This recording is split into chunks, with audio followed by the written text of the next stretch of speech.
Rev up your engines!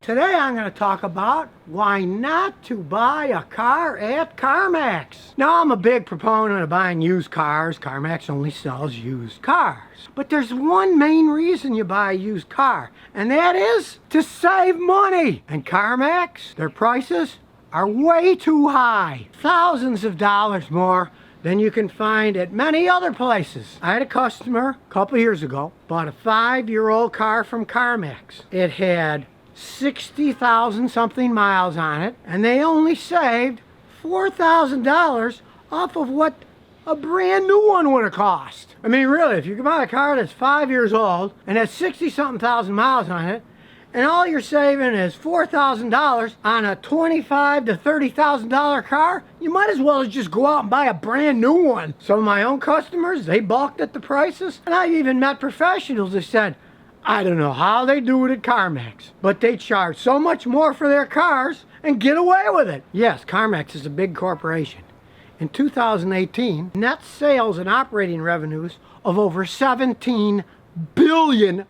Yes, billion. So it's a gigantic company. So they have lots of cars. But therein lies a lot of the problems. Those used cars have to come from somewhere. They have to keep turning over, getting more and more and more and more. So obviously they don't know that much about the cars that they're selling to you. That's the big rub, is when you buy a used car, you really want to know, where did that car come from? Who drove it? Now, I know that CarMax sells cars that were previously rental cars because I've had customers buy them and have some problems with them. But when I tried to research what percentage is, pretty much stonewalled. They don't give much information on any of that. It's a relatively secretive company. I mean, if people found out that, I have no idea what the figures are, but let's say 20% of the cars on our lot were rental cars. Well, I made a whole video on why you don't want to buy a rental car. People drive the heck out of them. They're not maintained all that well. It's not a good idea to buy a rental car, and a lot of people know that, so they're not giving any of that information out to the public. So they got a car, they're the only ones in town that have the one you're looking for. First thing you want to do is say, I want to see where this car came from. Was it a rental car? Was it a lease car? By law, they actually have to tell you that stuff. They can't hide it from you. They're certainly not going to offer up front and say, well, you know, this was a rental car. But by law, they got to tell you. So you must ask that. The first thing I do, if I was looking at a car there, if they said it was a rental car, I just walk. It's their price or the highway. If you don't want to buy a car that you picked out at the price they're asking, they'll say, well, we got some other ones on the lot. Look at that. That's the price that they're going to sell it for. They are so big and they work in such massive numbers that they have all that stuff crunched down. And they don't even go by stuff like the Kelley Blue Book value. They have their own valuation of cars. They don't follow any of that stuff. They see what they paid for, what they want their profit margin. This is a big corporation. All those numbers are crunched down. You go to one, see how many people work there. They're huge places. And being a small-time guy myself in my little tiny garage, I know what big places create. They create tremendous overheads. They got to pay for that overhead. If you're buying cars from them, you're paying for their overhead. So they charge more for their cars to make profit. As I said, some people that are in the business say to me, Scotty, I don't know how those guys get away with charging those prices, but they do.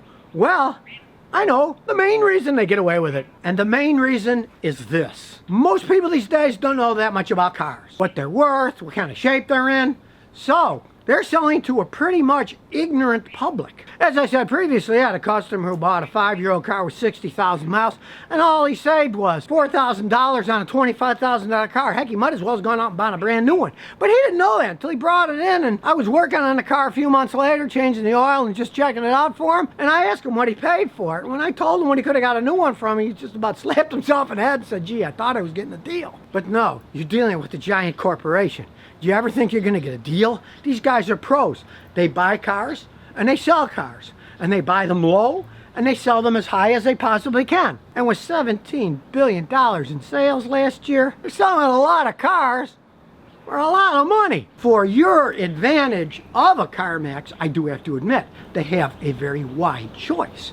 Because with all that money that they're making, they have some intelligent people working there. They know which cars are popular, which cars aren't. So when I got a popular car, they're going to sell it for the highest price they possibly can. They got a third row SUV. They know people are looking for those. They're going to get top dollar for it. Really older cars, they actually sell at auctions every once in a while at their stores. But these auctions are only open to professional people that are in the car business. So they might get a decent deal on an 8-year-old car that's got 120,000 miles that they don't want to sell at their store. Or I even had a customer trade on this clunky Mercedes they had, and it was absolutely falling apart. $6 grand for the car. I wouldn't have given them $600. And they asked him, they said, what are you going to do with this Mercedes? Because it needs all this work. They said, oh, we're not even going to sell it here in the United States. We ship those down to South America. Down in South America, cars go for a fortune. They like Mercedes, so they'll probably fix it up down there and get a reasonable profit on it. In the United States, if they would have fixed it up, tried to sell it, they would have spent so much money fixing it, it wouldn't have made any sense. These guys know how to make money. There's no arguing that. But being a large corporation, the guys are always trying to sell you stuff. When you do buy the car there, they do the tax, title, license, and they charge you a premium for that. They don't do that stuff for free. And of course, they try to sell you those extended warranty policies, which is more profit that's in their pockets. I mean, it's a big company. They make a lot of money. If you think you're going to get a really good deal from them, you're living in la la land. These guys are the white sharks of the car business. They're the biggest used car dealer in the United States. You're not going to get any kind of a great deal with them. Now, yes, it's convenient because they have stores all over the place. And if they have a store, say you're in Houston, and they got one in Albuquerque that you want, they'll ship it to you. Now, you got to pay the shipping costs. That's not free. They do have a rather wide choice because they're so large. And they do give a 5-day money-back guarantee. If something weird happened and you really got a lemon that passed through their check system, you will get your money back. You are not going to get a good price. And the whole thing about buying used cars is to save money. I mean, if you're only going to save a pittance of a few $1,000s, you might as well buy a new car and have the security of it's brand new. It's got the full brand new warranty. I had a customer 5 years ago buy a CarMax car after big rainstorms, which occurred much after the 5-day warranty was over. He found out that the trunk leaked. So I took it into his body, man, and the guy said, oh, this thing's been wrecked. That's why the trunk's leaking. I got to bend things back and reseal it so it doesn't leak. So I got a car that had been in a wreck. They didn't tell him it had been in a wreck, but it obviously had been in a wreck. Things like Carfax to check if a car's been wrecked, they're not that accurate these days. I've seen them where they were in big wrecks and there was nothing on the Carfax. Even customers of mine that had cars of their own in wrecks, and the Carfax said no, they hadn't been wrecked, and they knew it was wrecked because they drove the car. You're gonna buy a used car, you want to save a whole bunch of money. If you're only saving a little bit of money and you're still taking the risk of buying a used car, buy a new one instead then. And as most people who are buying a car are also getting rid of their old car, they pay really low value on your car when you're trading it in. As an example, I had a customer had a car on the street, the thing's worth about 10 grand. They gave him 5 grand for it. So right there, they're making $5,000. CarMax's asking price of the car they're selling you is higher than everybody else. They're making 5 grand taking your car, and they're making at least 10% more than what the car is worth. That's kind of an average of the figures that I've seen, but a lot of times it's a lot more than 10% of what the car is worth that they're selling you. So it's a pretty sweetheart deal for them. They pay you half of what your car is worth if you're trading it in, then they charge you 10% or more for the car that you're buying. No wonder these guys had $17 billion in sales last year. So now you know, if you really want to get a good deal on a quality used car, stay away from CarMax.